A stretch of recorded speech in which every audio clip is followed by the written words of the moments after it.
The Drive. Don't take no style. Got a thirst for killing. Welcome into The Drive here on Friday here in the beautiful city of Cleveland, Tennessee. I hope everyone out there is having a good Friday.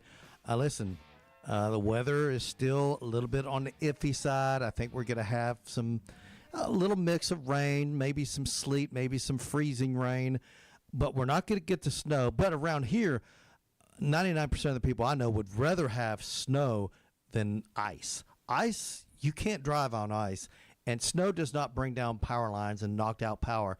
Ice does. Yeah, it seems like there's going to be some ice this weekend. I thought I saw some. It's just changed so many times. I know. That I've until the weather starts, I don't know that I can really watch. I think I just need to be prepared, but it's literally changed so many times. The last time I saw, starting off with flurries, quickly changing into ice, and then turning into rain, then back into ice, and then some rain, then it's going to get really cold. Then it's going to get really cold.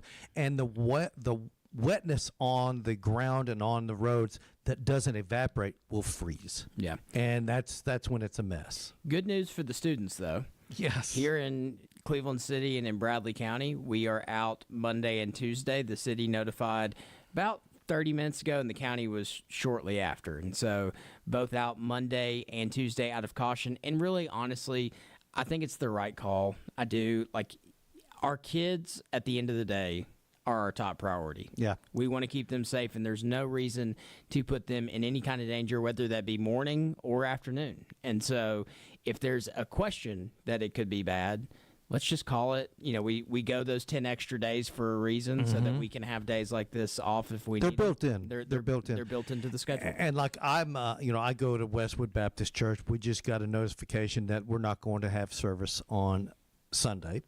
And I'm sure that Westwood will not be alone. I'm sure there's other churches that are making those plans already, if not have already made those plans. So we'll keep you guys abreast of everything. Hey, one thing I do want to ask everyone out there, and if you're listening to the show, you're probably a sports fan, but when you watch the AFC Championship game, which will kick off at 3 o'clock on Sunday, in the first half, you're going to see a commercial with yours truly, Andy and Jacob and Steve, and it's quite fun. It was quite fun doing, but that's going to air on Sunday, so we're excited about that. But also, and reminder that on Monday, tell everyone what we're doing on Monday. Yeah, Monday we are giving away $1,000. That's $1K, folks. That's right. 1,000.00. Yeah, and it's super easy to enter. I mean, all you got to do, if you have the app downloaded already, you open the app and you click on the little tab that says register to win. And then if you do not have the app downloaded, you just go to the app. If you don't find the app and you just see us on your screen on Sunday, there's a little QR code that you can get your phone out and scan it, and it'll lead you right to it. But you get the app, you download it, and you go register. Really quick, really easy, and it gives yourself a chance to win $1,000. And like you said yesterday, Jim, if you don't download the app, you have zero chance. You got zero chance. Yeah. Now, listen, we're going to get into the AFC and NFC championship games for sure, but we're going to start off the show by talking about college football. The playoff will remain at 12, and we thought that was going to be the case because the Big Ten and SEC cannot agree on anything. So status quo is where we're at. However, it's not truly status quo because now we've got some different things that are going to occur. Like we've got guaranteed, if you're the ACC champion, Big Ten champion, SEC champion, Big 12 champion, regardless of your one-loss record, and you win the ACC championship game, SEC championship game, et cetera, you're in the playoffs, period. That means last year, Duke, who had lost 5 games going into the ACC championship game, they upset Virginia. Duke would have made the 12-team playoffs in 2025. And Notre Dame, now, if they're in the top 12 in the final CFP selection committee rankings, if they're in the top 12, they're guaranteed a slot. And obviously the power now it's the group of 6 where you get the Power 4 and the group of 6. You're still guaranteed at least one group of 6 team making the playoffs. Last year we had 2 of them making it. And I think that's very unusual. Normally it'll be just one. So last year we would have had Notre Dame would have been in, and Duke would have been in, and guess who would have been out? Miami would have been out. All they did was play for the national championship. James Madison would have been out as too. But, man, could you imagine? Of course, we would have never known. Yeah. Had Notre Dame got in and Miami didn't get in, we would have never known. We would have said, oh, well, Miami wouldn't have done that well. Yeah, we would have just missed, the second most watched playoff or Championship game. championship game in playoff history, or is it playoff history? Just the CFP from 2014 to now. It doesn't go the Texas USC game to me is I think it's still number 1. It is. It was at 34 million. It came in at 4. It was the 4th most watched college football championship. The second most I think with watched. Texas Alabama, is that right? Texas Alabama, was that number 2?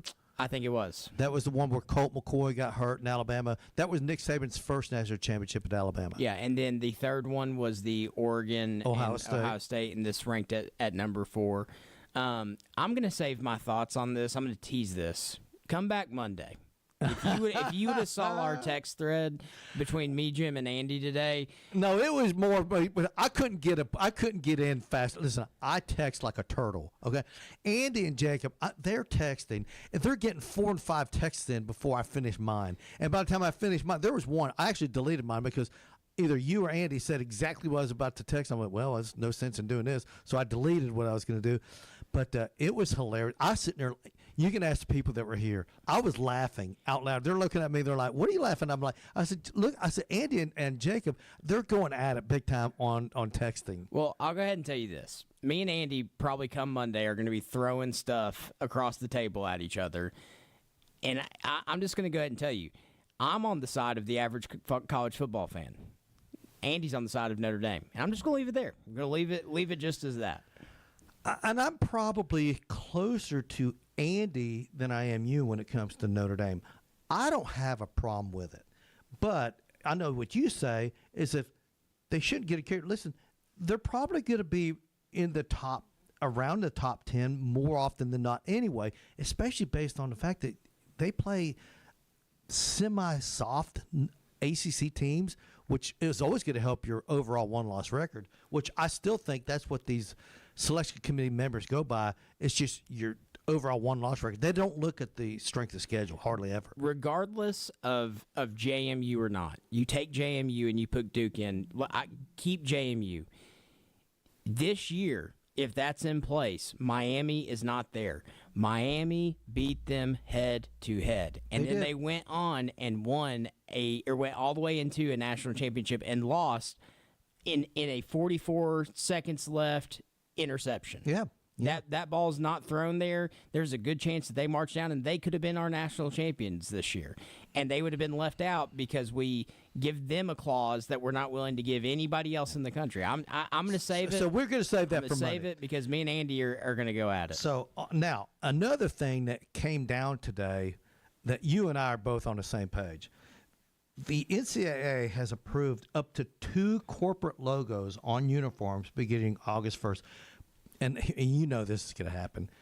Between now and August 1st, how many interesting sponsors will be photoshopped by opposing teams' fan bases? I mean, you're going to come up with some of the most hilarious logos put on uniforms, and I'm sure Charmin toilet paper will be on several. Somebody, and some, like Victoria's Secret will probably be on someone. I promise you, it's going to be funny. So we'll get a kick out of this. But I do not like. Listen, we both talked about this. Corporate logos have been on fields for a couple years now. I see them, but I really don't pay that much attention to them. But man, the logos on the uniforms. Major League Baseball started doing it a few years ago, and I was not happy then. I still am not happy about those. But uniforms, the historically traditional teams like your Alabamas, I cannot imagine seeing a corporate logo on an Alabama jersey or a Notre Dame jersey I just can't fathom it, but it's coming, man. Yeah, and the first thing that went to my head is when the Braves added that to their sleeves, had the Yellowwood. the Yellowwood logo. Could you imagine Yellowwood slapping a logo on an Alabama jersey? How ugly that would be. And really, like, Alabama has one of the most simple jerseys, but it's one of the most iconic jerseys in the sport because of how simplistic it is and how traditional. They it haven't is. had TV numbers on their sleeves or shoulder pads since like 71 or 72 is when they took them off. They haven't had them since, and I think they look great. Yeah, and so to think that that's where we're going, ugh. Like, that's literally the only thing that can come out of my mouth is just gross, because like you said, on the field, Georgia has Delta. Delta's on there, and you said your team only does yours in white. Safe Light Repair. Ohio State has Safe Light, but it's just in white. They don't. I don't even know if Safe Light has a colored logo, but I know on Ohio State's field, it's on the green turf. They just got white, and that's it. Georgia's is in big. It's bold and white outline, and it's got the red and blue. It doesn't go with our stuff, but I don't. Well, the red does, but not the blue. The blue, but I don't notice it. Like, honestly, I see it at the beginning of the game, and then I don't know that I notice it ever again. Honestly, and so those don't bother me. But when I have to look at a player that they're going to zoom in on that logo, it's great for the corporations, not for the traditional jerseys in college football. I wonder, and like if you look at a typical, and it's so funny because college football is different than NFL. NFL puts the Nike logo on the sleeve. College football puts it on the front, to where when you're looking at a player, you see that Nike or you see that Adidas logo or Under Armour logo because it's on the front of the jersey, not on the sleeve. I wonder if college football, when they do the corporate logos, will they ask to put them on the sleeves as opposed to on the front where the Nike logos are and the SEC logo on a lot of SEC teams. They'll have the SEC logo on one side, maybe a Nike logo on the other side. I hope the corporate logos are a little bit more subtle. They're on the sleeves where you won't be looking at it in every shot. Yeah. Except for maybe from the side. Yeah, we'll see. I doubt it. It's going to be front and center. If they're paying all that money for it to go on the jersey, it's going to be front and center. And for Tennessee fans, they've got Pilot on their field, I believe. I would venture to say it's going to be another company there's some chances that there's some really cool companies that sponsor these jerseys, and you think that's a pretty sweet logo. Like, what if Old Smoky Moonshine ponied up? I can't imagine having alcohol. I'm pretty sure the NCAA is going to say, here's what you can't. Here are the businesses that you can Jim, and can't have. The NCAA has no power. We've got professional athletes playing college basketball. They've got zero power. They'll slap them on the jerseys. It'll be fine. Yeah, you're right. You're right. I don't know, man. I mean, they do sell alcohol at these stadiums now. They do now. Yeah, that's kind of a new thing too. That hadn't been going on that long. Yeah, and at least to the average fans sitting in the stands now, has alcohol being served in these suites? Yes, for decades. Yeah, in the luxury suites and the boxes. Yeah, there's been alcohol flown in those things forever. But like selling beer to Joe Blow who just shows up and sits in the end zone, yeah, that's a fairly new thing. I don't know, man. All right, I want to talk about this. I saw former, and you'll remember this guy, Jane Rashada. Remember him? He actually came out back in 2023. He was the guy that had that really highly publicized NIL dispute with Florida. A proposed deal that was worth nearly $14 million. It fell through. Rashada later sued former coach Billy Napier. Didn't know we'd get Billy Napier in on today's show over the failed agreement. Rashada played his freshman year at Arizona State, started 3 games for a season-ending knee injury. Then he transferred to Georgia, where he did not appear in a game before moving on to Sacramento State. Last season, Rashada threw for 264 yards and 1 touchdown over 6 games. He has transferred to Mississippi State. I think that's a really good get from Mississippi State. But the reason I wanted to bring this up, and I saw this today, college football's top 25 portal classes for the 2026 cycle. Who do you think has the number 1 portal class? So what agency are you going by? This came from I got this off CBS.com. Off of CBS, because Yeah. On 3 and all these they all have their own opinion, kind of like their own recruiting analyst. Number one portal class is LSU. LSU. Yeah, I mean it's hard not to think with Lane Kiffin, man, when he left Ole Miss and he went to LSU, that was the first thing he did was start looking at the portal because Yeah. he knew that LSU needed to have, not going to say a complete makeover, but a decent makeover. Well, he got a jump start because LSU season was over so early. Had And a huge jump start. Then on top of that, he also knew that he was going to be bringing in some of his highly thought of players from Ole Miss as well. Yeah. So you got LSU number one. What's interesting, and I've got the top 25. The SEC, I guess they thought, you know what, we got to do something to get back 12 of the top 25 portal classes, Southeastern Conference. The SEC 12, Big Ten 5, Big 12 4, ACC 3, and of course Notre Dame was in there. That's the lone independent. Number 2, Texas Tech. Hello, that's familiar. Number 3, Indiana. Once again, you got Texas Tech and Indiana. Number 4, University of Texas. You know what's impressive about Indiana? That they did all of this while being on a national championship run. That's super impressive. Like for your thought and your mind to be in multiple places while hitting the portal, while also preparing to win a college football championship, that's pretty impressive. It is. You know, it's so funny because I didn't even think about that, but Miami's not in the top 25. At least not on this list. Oh, you got Texas number 4, Ohio State 5, Penn State 6. So you got the new coach coming from Iowa State doing a great job. They had to though. Jim. Their whole roster was decimated. Their roster. They're all playing in Blacksburg. Their roster left, and then at the I don't know if this was still the case, but at the early signing day, they only had 2 commitments. I know.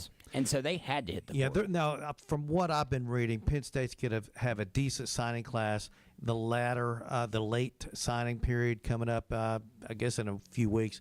But by the way, Ole Miss is number 7. Here's a good one: Kentucky, number 8. Yeah, Stoops. They kind of they started spending some money with the new coach. They kind of they dove in, but they also started getting guys that weren't playing at Texas, that had been former 4-stars, guys that weren't playing at some of these bigger universities, pulling them in. Yeah, so Stoops leaves, and they start getting some athletes wanting to play for the new coach. I can't remember who it is now. His name just escapes me. Anyway, Michigan number 9, Texas A&M 10, Auburn 11. Arizona State 12, Oklahoma State, of course, they've got a new coach, and Gundy's out there. They're number 13. Virginia Tech, James Franklin's new stomping grounds, they did a great job getting a lot of Penn State guys there. Notre Dame is 15, Louisville 16. Boo Carter helped boost Colorado up to number 17. Cal, the University of California Golden Bears up 18. At number 19 is Oregon. And then listen to this, the last 6, all SEC. Tennessee number 20, South Carolina 21, Georgia 22, Alabama 23, Oklahoma 24, Missouri number 25. So the last 6 all from the SEC. And listen, that's the world we live in. In your opinion, what's more important? And I know Georgia's doing it more of the old school way, where they get the high school kids and they develop them. Yes, they do dip their toe in the portal. That's why Georgia's only number 22. But like in the high school recruiting, they're really like 1, 2, or 3, depending on which service you're looking at. Yeah, to me, it just depends on if you're able to do it. If you have the coach that can retain talent because it's a promise that you're going to be developed and a promise that you're going to eventually go on to play in the National Football League, to me, it's more impressive that Georgia kept the players that they were going to keep versus the guys that we're bringing in. We were able to keep a lot of really homegrown talent. We had the youngest roster probably in the NCAA and still ended up making a run towards the playoffs. I think in today's age, you can go 1 or 2. I don't think there's a wrong way. I think you look at Kurt Cignetti, and he went out there and he got some guys that fit his system. I think you look at an already talented Ohio State 2 years ago that identified their needs. And Caleb said, Downs. They said, we need some help on defense. We need some help. They got Will Howard, Caleb Downs. We need some help at the running back position, and they went in and they added. Yeah, Judkins. And so that's kind of what that's kind of the philosophy that Georgia has, is we're going to identify where our needs are, go get them out of the portal, but we're going to predominantly try to raise our talent. And I guess Georgia's philosophy is maybe they're thin at a certain position, and they like identify this position and that position, and that's pretty much all they go at. Wide receiver and secondary Yeah. were our Oh, main, boy, our main two. they did a great job last year getting the wide receiver from USC. Yeah. Unbelievable. Hey, let's go ahead and take our first break. When we come back, we're going to jump more into what's going on in college football, including Dabo Swinney, a little upset with the new head coach at Ole Miss. We'll get into that when we return. You're listening to The Drive here on ESPN Cleveland. The Drive will be back after a quick timeout. Stay tuned for more nonstop sports talk on The Drive, presented by Hardees. Good morning. This is your Hardees 2 for $5 breakfast mix and match alarm. We've got fluffy eggs and sausage on a made-from-scratch biscuit ready. Or perhaps biscuit and gravy. Ooh, maybe a sweet cinnamon roll. Wake up and smell that sweet deal. Mix and match any two for just $5 for a limited time. Only at Hardees. Don't snooze on the app. Snag juicy deals, order ahead, and get to work on time. Maybe. Exclusive app offers for registered My Rewards members only. Available for a limited time at participating restaurants. Did you twist an ankle? Hurt your shoulder? Or maybe that weekend project left you with more than sore muscles? Center for Sports Medicine and Orthopedics is here to help. Our Urgent Ortho Walk-In Clinic in Cleveland is open Monday through Saturday, treating sprains, strains, fractures, and more. No appointment needed. There's no need to drive to Chattanooga for expert orthopedic care. Call, schedule online, or walk in today and get back to moving pain-free. Center for Sports Medicine and Orthopedics. The Center for expert care right when you need it.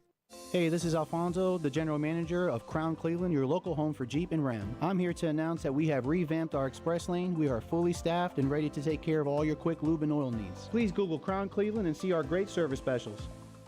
When you need a new roof, it's all about trust. Your home is too big an investment and you can't afford to make a mistake. Cleveland Plywood has the products and expertise you're looking for. Contractors have trusted them for over 50 years, and they carry only proven products from reputable suppliers like IKO. IKO Cambridge is one of the heaviest weight asphalt shingles you can buy, and their limited warranties are among the industry's best. Protect the investment you've made in your home. Go with the pros at Cleveland Plywood, 2700 20th Street Northeast in Cleveland. Call 472-3357. When the road gets tough, make sure your ride is ready. At Cleveland Tire Center on North Lee Highway, they keep you rolling with the best brands, expert installation, and prices that fit every budget. Whether you need new tires, a quick rotation, or a full alignment, their certified team delivers fast, friendly service you can trust. Stop in today and feel the difference that quality makes. Cleveland Tire Center, locally owned, dependable, and always ready to get you back on the road. Cleveland Tire Center, 4695 North Lee Highway, Cleveland, where the name says it all. Do your legs feel heavy, tired, or achy? Do you have restless legs or leg cramps? Dr. John Milligan at Milligan Vein offers office treatment that can make you look and feel better within a day. And your procedure is covered by most insurance. Visit milliganvein.com. Today is a good day at Goodwill. Every day, items with the color of the week are half off. Plus, your purchases support our mission to help people transform their potential into opportunity. Save big and make a difference at Goodwill near Lowe's in Cleveland. Welcome back to The Drive, presented by Hardees. Join the conversation. Text 423-749-1013. You can also listen anywhere on our website, ESPNCleveland1013.com.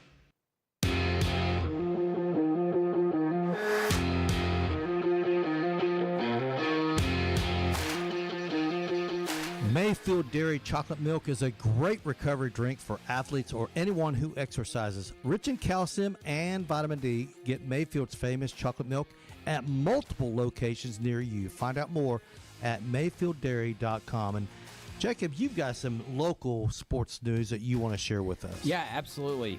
Cleveland High School and their unified champion bowling team won the state championship. That team, Cam Garcia, Eli Bowling, and Jackson Jones, are unified team bowling state champions. This is a league where it pairs a non-disabled student with a student with disabilities, and they get to compete on the same team. And I'll be honest, Jim, I know Cleveland High School has a lot of great history and a lot of really cool national championships, but that's probably one of my favorites as an alumni. I love that our community is getting into that. You know, a lot of schools in our area are starting to get these unified teams and unified clubs. That's cool, man. And so, you know, see a lot more of that coming soon to this area. We're super excited. But congratulations to you guys, state champions, way to make our town proud. Absolutely. Do you bowl? Do you ever go bowling? Brother, I am so bad.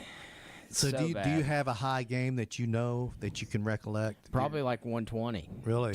No, I've bowled in like the 160s, 170s. My high is 187, and I had a really good day that day. I've never broke 200 though. Yeah, no, that would be like no. I'm just gonna leave it at that. If I go into more detail, I'm gonna embarrass myself live on air, and I do that enough. So I'm just gonna say no. I'm not very good at bowling.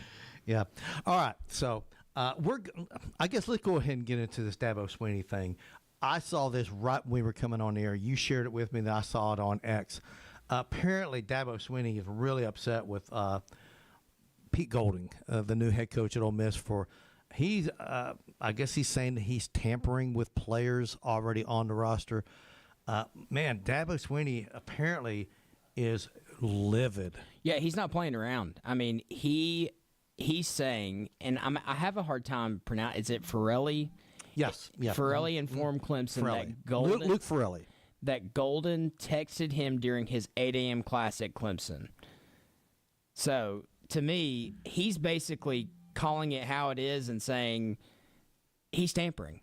If Luke Farrelly has not entered a portal, it is tampering. Yeah, and so it's interesting to me that, you know, Dabo already didn't like this NIL stuff. He already didn't like the transfer portal. And so that part to me is not interesting, that he's going to be one of these first coaches that calls out another coach by name. Yeah, and, you know, here it is. You know, Pete Golding has not coached a regular season game for Ole Miss. He's coached 3 postseason games, and he's 2-1 in those games. Already more successful than Lane Kiffin. Look at that. Yeah, for sure. Much more. But, this stuff, listen, tampering's always gone on, and it probably always will.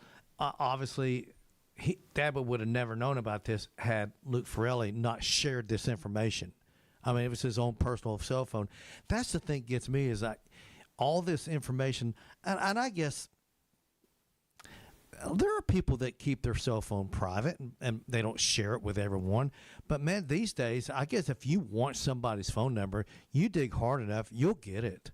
And I guess that's amongst the coaches and people in the football world. They've all got contact information with everybody. I guess it's not that difficult. Well, and so here's the thing. We're not going to know this until it really, really breaks. But there's already rumors going around that Farrelly's agent told Clemson that if they turned over the text messages for Clemson to use against Ole Miss, if Clemson they would be able to use it then against them in a suit. Basically, like suing, they would turn over the messages to Clemson to use against Ole Miss if Clemson added a second year for $1 million to Farrelly's already agreed upon contract. So if that's where we're at. If that kind of stuff is happening, which again, that's not a credible source, not somebody that I'm willing to like stake in the ground. That's true, but that's alleged right there. If that's true, then we are in the midst of the wild, wild west of these negotiations. The quarterback for Washington, remember, he entered the portal, and Washington was going to sue him. Well, then he comes back, and now he's in the good graces of Washington. He decided that he didn't enter the portal. He's staying at Washington. Apparently, he's mended all those fences there, and everything's good to go at the University of Washington. But we've got some other things. Listen. Oh, sorry. No. Duke's quarterback. He said it. He said it in a conference. Dabo just put Ole Miss on blast, saying Pete Golding offered him $1 million contract while at class at Clemson, like having an affair on your honeymoon, because they got him out of the portal. So, man, that's crazy. Craziness. Yeah, and I'm sure that Duke's never. I'm sure Clemson's never cheated at all ever in their history of their program, especially under Dabo. I'm sure there's never been anything that you could say, oh, you shouldn't do that. Never once. Yeah, I've rolled my eyes just in case you didn't know. You still got Duke's quarterback. Right now he's in limbo because he can enter the portal, but he cannot sign until the injunction ruling. He's waiting for a judge to rule on this stuff. And Duke's saying that they're going to sue Mensah. That's the quarterback for Duke. It's a disaster everywhere you look. And then we ain't even talked about the basketball situation with Alabama and Tennessee. I saw an interesting. Let's see if I can find it. Oh gosh, it was from. Hold on, let me see if I can find this real quick. Rick Barnes. Here's what Rick Barnes said about this. He goes, when you make the choice to give up your college eligibility, you give it up. Once they start that clock, they make that choice. They've made that choice. He's referring to Alabama having the basketball player that an Alabama judge who ruled the basketball player who entered the NBA draft and played for the NBA G League team eligible is a six-figure donor to Alabama. And by the way, I didn't even know this. His wife is a representative for one of the Alabama basketball players that was charged with murder. Did you know that? Yeah, I did. I found that out today. Good Lord. And so obviously there's this extreme bias. There's extreme bias. The judge is going to rule in favor of his team and his school. It's insane. Let rewind this clock. Rewind this clock to 2007. Let's go back all the way to 2005, in between that 2005, 2010. Did you ever think that we would be crying for the NCAA to step in on a situation? No. I was so against the NCAA back then. Now I almost feel sorry for them. I almost have pity for them because they have lost all of their power. They've got none. And here's the thing. I think the right move with this Alabama situation, regardless if they lose in court, they could take this, and Alabama could take this to court. Baylor could take it to court. The Alabama one's worse than the Baylor one. The Alabama guy went, played, signed, played. He was in the NBA and now is coming back. I know he didn't play but he was in the G League. Yeah, he was under contract. Yeah, he was getting a paycheck. Yeah, and so he became a professional athlete. He gave up his rights. If the NCAA wants to be an organization for any longer, they absolutely have to, regardless of whether they get sued and lose, make every game that he dresses and plays in a forfeit. If they lose in court later, they lose in court later. But if they want their organization to still stand at the end of all of this, that has to be the direction they go. Or you might as well just sign, sell, deliver. We're going to our conferences being the ones that are in charge of everything. Do you think this guy's going to play against Tennessee tomorrow? I mean, I don't know. I do. I think he is. Okay, let's just say this. He's a big man, right? Yeah, he's got some size to him. They don't start him. Starting center gets in foul trouble early, gets 2 fouls in the first 3 minutes of play. He's in. No questions asked, he's in. Even if he doesn't start. And so he's affecting the game regardless. And to me, what are we doing? I just don't understand. That's my thing. What are we doing? It's like the inmates running the asylum.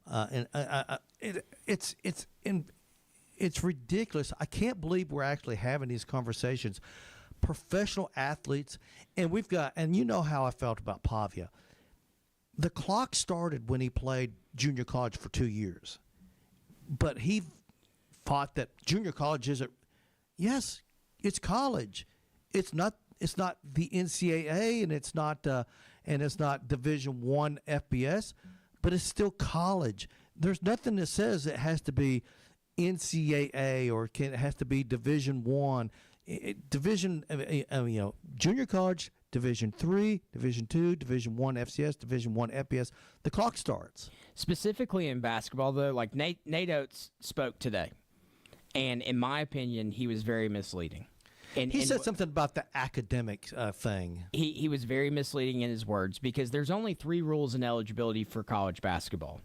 Within 5 years of high school graduation, never played in an NBA game, never signed an NBA contract. He's within the parameters of one of those. He is within 5 years of his high school. Right. I'll give him that. That's it. So no one currently eligible has done any of the three except Charles Bededoku, or how you ever. What's the guy? The guy that's playing for Baylor. I'm really not. I can't sure what remember his all name that is. stuff. But now you're talking about this. There's been discussion about some of these guys coming from Europe. They've played professionally in Europe and then gone on to play in college basketball. There's been people complaining about that for several years too. I don't know where you fix this stuff. I just know that this just smells wrong. Yeah. It's so wrong on the surface. And here's my thing. What I don't understand, this is a good Alabama team. They don't need this guy to win and make the NCAA tournament. They're going to make the NCAA tournament with or without this guy. My thing is that the fact that there is a picture of this dude in a Spurs jersey. I know. I know. Regardless of whether he played in a Spurs game or not, like he's in a Spurs jersey. He made it to the NBA. He went through the process of entering the NBA draft. Yeah, well, he got drafted. And he got drafted. And so, like, to me, I'll it's not like baseball where you get drafted and then you get like the famous story of A.J. Brown. A.J. Brown was selected, I think, by the Padres in the 19th round, and then he went and played in a high school game against a bunch of the top other talent in the world, and he saw a guy throw like a 90-mile-an-hour sinker, and he's like, I'm out. I know how these hands work. I can go catch the football. And so he went that route, right? Yeah, right. So there is in baseball, it's different. Here, if you get drafted in the NBA, it's over. Here's my thing. I don't have a problem if you play professionally in one sport and then want to go to college in another sport. I don't have a problem with that. I don't either. You know, I remember Joe Mauer used to be he played quarterback, I think it was at Florida State. And then he ended up going to play baseball. But had he done the opposite, I wouldn't have had a problem with him coming back and playing college. I think Winky did that. He played professionally as a baseball player, and then he came back and played football for Florida State. So we've seen a couple of those instances where guys have played professionally in one sport and then came back to college for a different sport. That's, to me, is apples and oranges. But if you play professionally and sign a contract with basketball, you can't play basketball ever at the college level. Same way with any other sport, football, baseball. To me, you've got to draw the line somewhere. And apparently the NCAA is too timid to put their foot down and tell Alabama that he can't play. Well, the NCAA is acting like they don't have money and they don't want to go lose it in court. I mean, they lose more often than they win. That's fact. Yeah, it used to not be that way, but now the case, it seems like the courts are siding with the player, and it's because we have cases like this in Alabama. You're getting all these temporary injunctions. Yeah, restraining orders and all of that stuff, and by the time it's going to get worked out in court, that season's already over anyway. Done. Yep. And so they just know that they're – but, like, the fact that we live in a world where an Alabama donor, six-figure Alabama donor. He gives more than six figures to the university out of his own back pocket. And wife is also representing a player that's been accused of murder. Yeah. Is getting to rule on whether this kid gets to play or not. That's absurd. He is not an unbiased judge. No. You know, and listen, I understand that, you know, when I hear people say, oh, I'm not biased or I'm not this, I'm like, everyone's biased somehow, some way. Now, when you're, you know, in a court of law, and you got a guy being charged and you have no connection at all, then the judge more often than not is unbiased. He's not unbiased. He's a fan of the University of Alabama. He gives, of all the judges, what do they just pick and choose which judge they wanted to do this? You know, how he's gonna rule.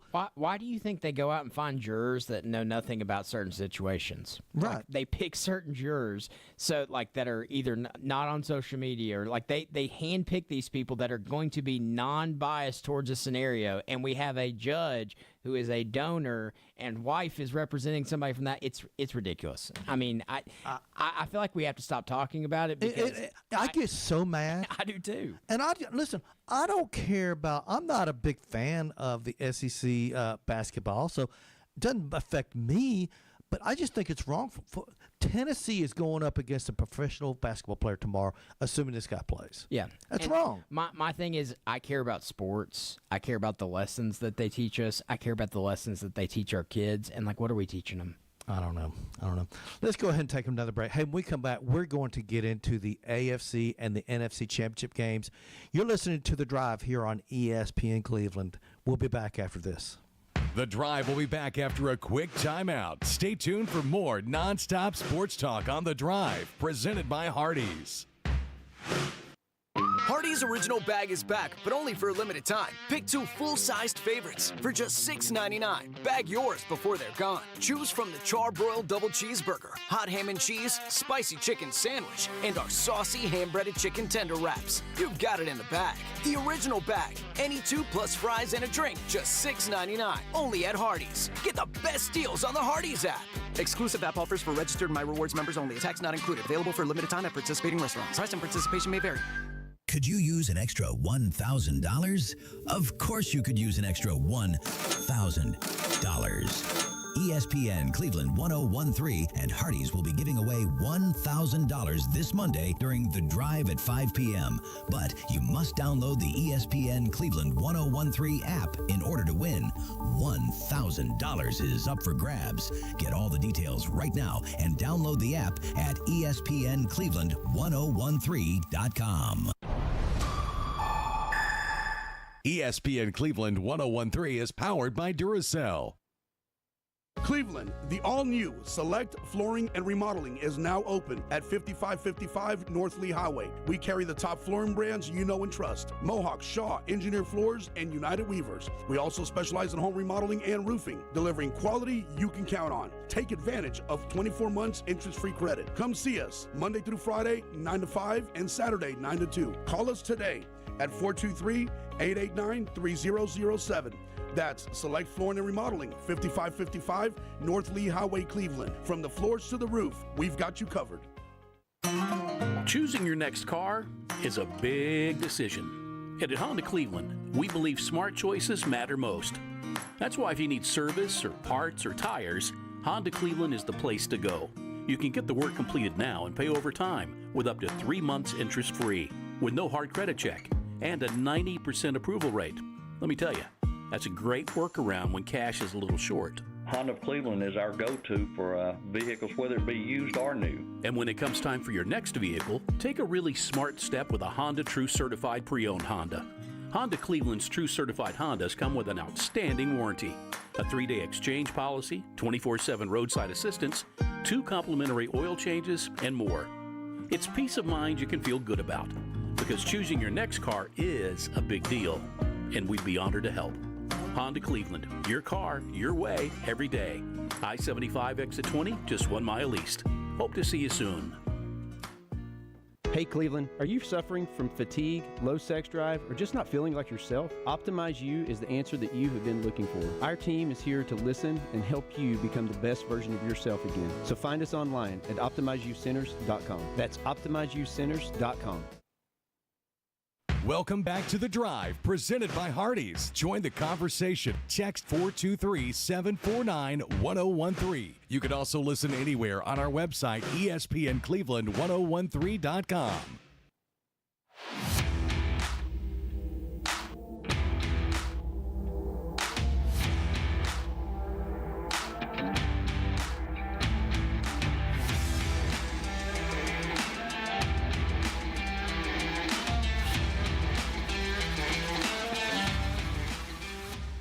Duracell in Cleveland is now hiring mechanical skilled technicians, $22 to $27 per hour. Excellent benefits beginning day one. Medical, dental, vision insurance, paid vacation, holiday pay, 401k, tuition reimbursement, and more.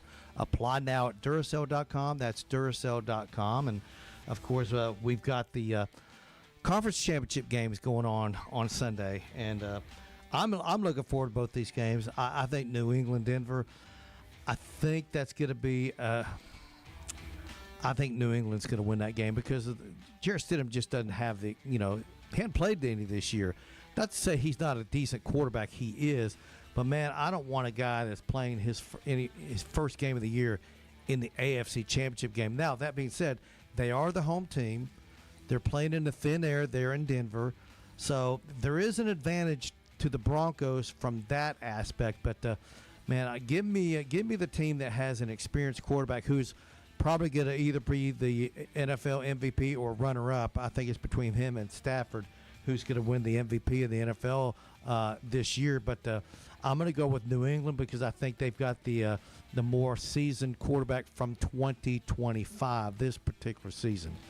Yeah, have you seen that guy Oz? That he's the mentalist that goes like team to team. Yes, he's amazing. Okay, he's awesome. Before the beginning of the season, he went to the Rams and he did one of his things on Matthew Stafford. He said, "Imagine yourself in the Super Bowls against the Broncos." With a final score of 23-14, and he went through this whole thing, and at the end of it, Devontae Adams had wrote down 23-14 on his hand, and he had called out the players that were wearing 23-14 or 23 and 14 on the team. How wild would it be if for some reason those two teams did up in the Super Bowl and he called it before the season started? That's amazing. That guy, and listen, I'm gonna tell you, he's done this to other collegiate teams, professional teams. He's amazing. I don't know how he does this. I don't either. It's beyond belief. Even if it's a show, he does a really good job at it. I don't know how he does it. But getting back into football, I'm with you. I don't think that the Broncos are going to have the offensive power to be able to compete with New England. They are at home. They are in the thin air, but thin air, cold air, all the kind of same. New England's got to deal with a lot of weather stuff themselves. I think it'll be fine. I like New England in that one. But just a reminder, if you're watching that game, you're going to see our face on the commercial because we're giving away $1,000. That's right. That's right. You just read my mind. I was going to go there next. If you want to win $1,000, download the ESPN Cleveland app. Once you download it, or if you already have it downloaded, you can click on register to win $1,000, fill out the short survey, and you are entered to win. If you don't fill it out, you don't have a chance to win. Hey, by the way, that QR code's going to be popped up on the screen there. Just get your phone pointed at the screen, and it'll download it for you, and you'll be instantly, in the running then at that point. So yeah, we're excited about this. And now let's get to the NFC Championship game. The Rams at Seattle. They've played 2 games, both within a field goal this year. I like Seattle because of the home team, but I'm telling you, it wouldn't shock me at all to see the Rams win that game. I think these two teams are so evenly matched. I definitely think the Rams got the advantage of quarterback. I think Stafford's significantly better than Sam Darnold, but Sam Darnold has shown, everyone was talking about this guy. He's a bust. He's a bust. Well, he was on the wrong team. Last year with Indy, he did a really good thing. He goes and signs his contract with Seattle, and I was questioning if Seattle, who you getting? You get Sam Darnold was with the Jets, or you getting Sam Darnold with the Colts? Well, they got Sam Darnold with the Colts. Yeah, he's played really well. He's playing good. He's living up to his potential coming out of college. It's taken a few years. That's why sometimes I see teams give up on guys so quickly. I'm like, give them a little time. Maybe they're just in the wrong situation. So you just never know. But that being said, I love that Seattle home field advantage. That's the reason. If this game was being played in L.A., I'm going Rams all the way. But being played up there in Seattle, and they say, and it's always between Arrowhead and Lumen Field, which are the 2 loudest stadiums in the NFL. I think Lumen Field may be the loudest. It's just the architecture of that stadium. They got that big roof, and the sound reverberates off of that roof. It was designed to be the loudest stadium in the NFL. It's called the 12th man for a reason. Yep. When I'm making a pick in this game, it's really hard for me because I did see a couple guys get injured in that last game that Seattle won, even though they won convincingly. They had some guys go down. Yeah, the running back got from Michigan. Yeah, he's out. Yeah, but the other one had 3 touchdowns. So right, exactly. Exactly. It's kind of hard to say. But if I had to go, I'm going with you. I'm going Seattle.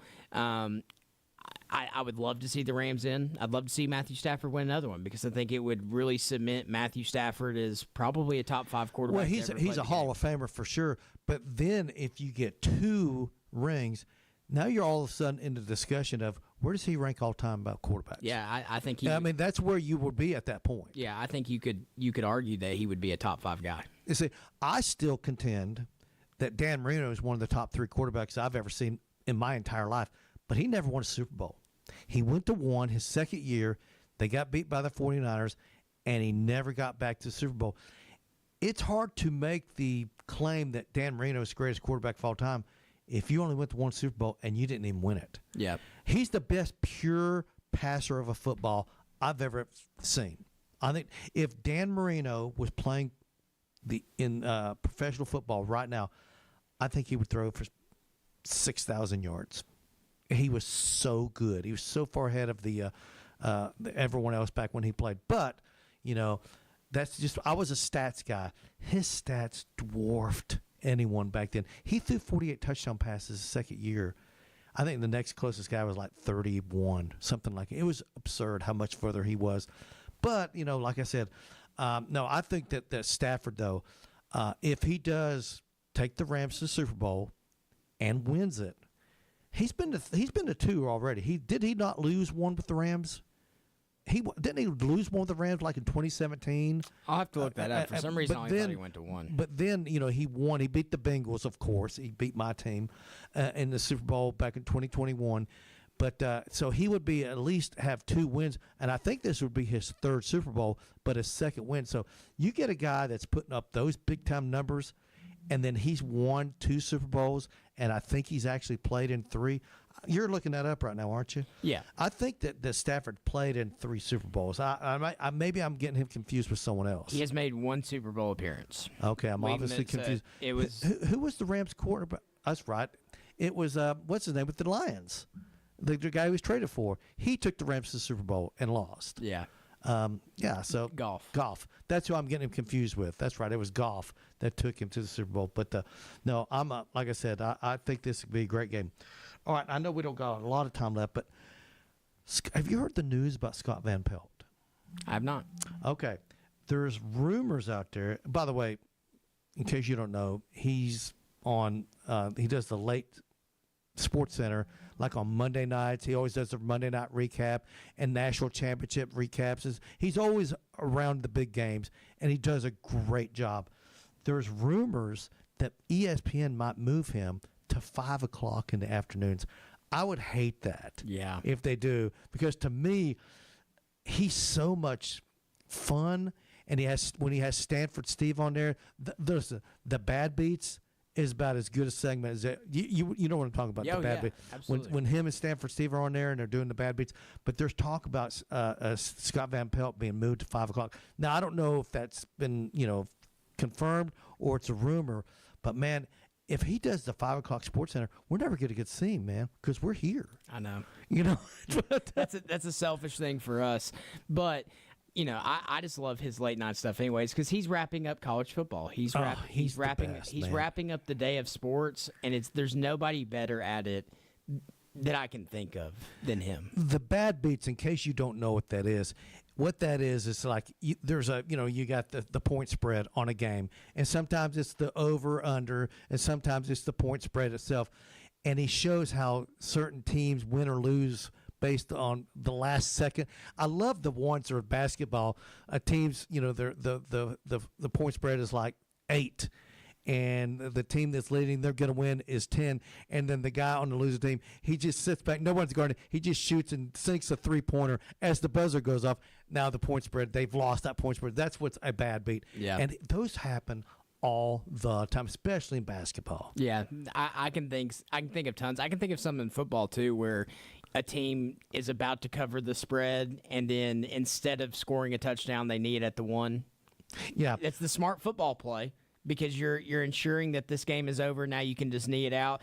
But then literally everybody's like, if they score that touchdown, I cover the spread, and that's a bad beat. I'll never forget, and I think it's one of the ones they highlight on this bad beats when Ohio State was leading Northwestern, and they scored late and to take the lead. It was a close game.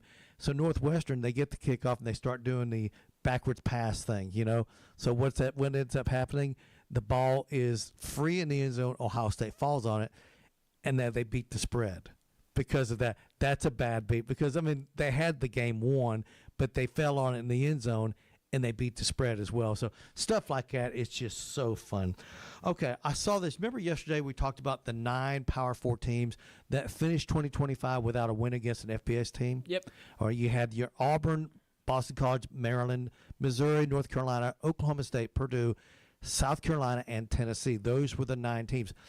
Well, there are also 9 teams with the most wins, or I guess most wins against teams with winning records, above 500, if you will. You know who had the most wins against teams with winning records? No. Indiana. Really? Yes. They had 10 wins. Now, they went 16-0. They had 10 wins against teams with winning records. Okay, so now if you go 7-5, that's still a win against a team with a winning record. So you're counting the Big Ten championship. All 16 games count. So they had a lot more of an inventory to accomplish this, but still, yeah. If you'd have asked me, I would have not said Indiana. Yeah. Okay. If you subtract those 4, though, so they're at 6. Yeah, they were at 6 when the regular season ended. So but it counts. Yeah, no, it counts. I was wanting to know what that number was. Okay, here are the 9 teams that had the most wins against teams with winning records: Indiana with 10, Oregon with 8, BYU, Miami, Ohio State with 7, Alabama, Duke, Ole Miss, and USC all with 6. So those are the 9 teams had the most games or most wins against FBS teams with winning records. I love stuff like that. I am such a stats nerd. Do you have a favorite stat that you're like? What's your favorite all-time sports record? The greatest record that you think is just that you hold dear to your heart. You think that's your favorite all-time sports record? Probably has to be that Oklahoma one. 47 consecutive wins. Yeah. Just because I'm a big college football guy. Yeah, that to me, that's never going to be broke. Yeah, it's going to be hard. They won 47 straight, and that was back in the 40s and 50s. Actually, it was in the 50s, wasn't in the 40s, but they won 47 straight in the mid 50s. I think that's an unbreakable record. We talked about one yesterday. It's probably unbreakable. Bobby Cox, how many times he was thrown out of a game? You're right, and I don't know what that number is, but I'll never forget when he broke the record. It was held by Earl Weaver from the Orioles for all those years. My favorite sports record is Cy Young, 511 wins. By the way, he has the most all-time losses too. That'll never be broke. But to me, I don't know if will we ever see a pitcher with 300 wins. I don't know if we will, because the way things are going now, you got guys that are leading the league with 16 wins. You know, they're 16-11, and they've won more games because you get so many decisions now made by the bullpen. So it's by committee. But I think that's my favorite one. But I also like, Barry Bonds' home run record. A lot of people say it's still Aaron. And also Pete Rose's 4,256 hits. And then I think the most consecutive starts by a baseball player. Cal Ripken, right? I think so. And most consecutive. Well, and I'm pretty sure on his consecutive games played, I think he started every one of those games. I know Lou Gehrig, when he had the record, there were a couple times Lou Gehrig came in late to extend his streak. I'm almost positive that when Cal Ripken did it, I think every single one of them was an actual start on his part. So that was one of the, yeah. So anyway, but like I said, I'm such a stats guy. I love this stuff. It's kind of like, the last, I think I said this. So now the most recent undefeated national champion in football is Indiana. The most recent national champion, undefeated team in college basketball is now also Indiana. So you got Indiana is the most recent national champion in football and basketball with an undefeated team. Obviously, that happens quite often in football. It never happens in basketball anymore. But stuff like that is really cool. Do you think anybody beats Wilt Chamberlain's record, 100 points a game? Mm-mm. By the way, that's another one. Everyone talks about the greatest basketball player of all time. And most people say Michael Jordan. A lot of people say LeBron James. I can make an argument that Wilt Chamberlain's the greatest basketball player ever lived. He has so many records still to this day that are unbreakable. He averaged a double-double that one year. That was tied. He averaged 50 points scoring a game in one season. That'll never happen again. And scoring 100 points in one game, that'll never happen again too. But I love stuff like that. I'm such a stat nerd. I can't help it. But that's who I am. All right, so I'm going to take I'm taking New England and I'm taking Seattle. Is that who you got?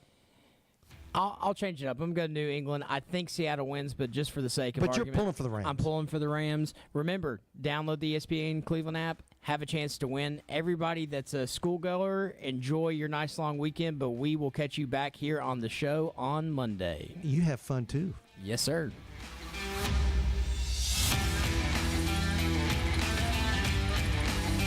It's time for a Don Ledford of Cleveland traffic update on ESPN Cleveland 101.3. Don Ledford Chevrolet GMC, located on North Lee Highway in Cleveland. Or